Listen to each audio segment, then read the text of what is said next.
আমাদের ঠাকুমা শাশুড়ি আর নাই যে আমার মা গো।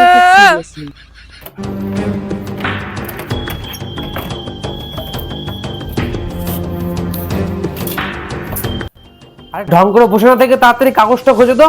বসে বসে ফোন ঘাটছে। হ্যাঁ হ্যাঁ হ্যাঁ খুঁজছি। বলছি আমাদের ভোটের তালিকায় যদি নাম না আসে তাহলে কি আমাদের এখান থেকে তাড়িয়ে দেবে? কেন তাড়িয়ে দেবে? এটা হলো আমাদের জন্মভূমি, কারো ক্ষমতা নেই আমাদের তাড়িয়ে দেওয়া। আরে তুমি তো জানোই না, আমাদের পাড়ার ডগিটা কাল এসেছিল। ডগি মানে? আমাদের পাড়ার কালো কুকুরটা? আরে না গো, আমাদের বাস দলের নেতাটা যে সারাদিন বাস দেয় সবাইকে। কাল বিকেলে এসে বুঝিয়ে গেল যেভাবেই হোক এসআইআর করতে দেওয়া যাবে না। ও, আমাদের এই ডগিদা? আচ্ছা, ও কি বলে গেছে? আরে কাল বিকেল বেলা এসেছিল, দিয়ে আমাকে বলল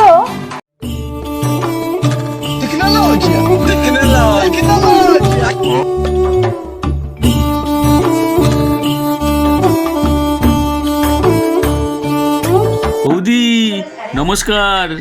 আরে ডগিদা যে, হ্যাঁ নমস্কার। মানে? বলছি বৌদি, একটা দরকারি কথা বলতে এসেছি।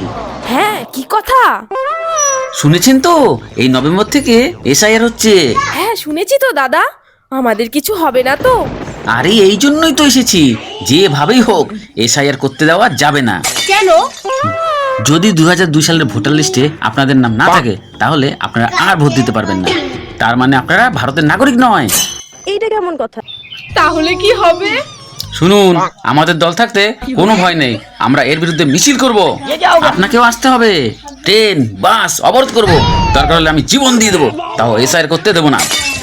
शाबाश बेटा। তা কোথায় হবে মিছিল? ওই তো ধর্মতলায়, আসবেন যেন। আমি আসি বৌদি, আরো বাড়িতে বোঝাতে হবে, মনে থাকে যেন।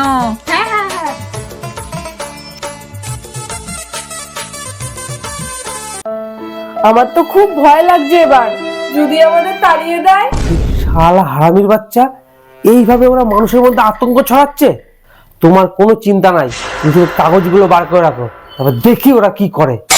ঠিক আছে।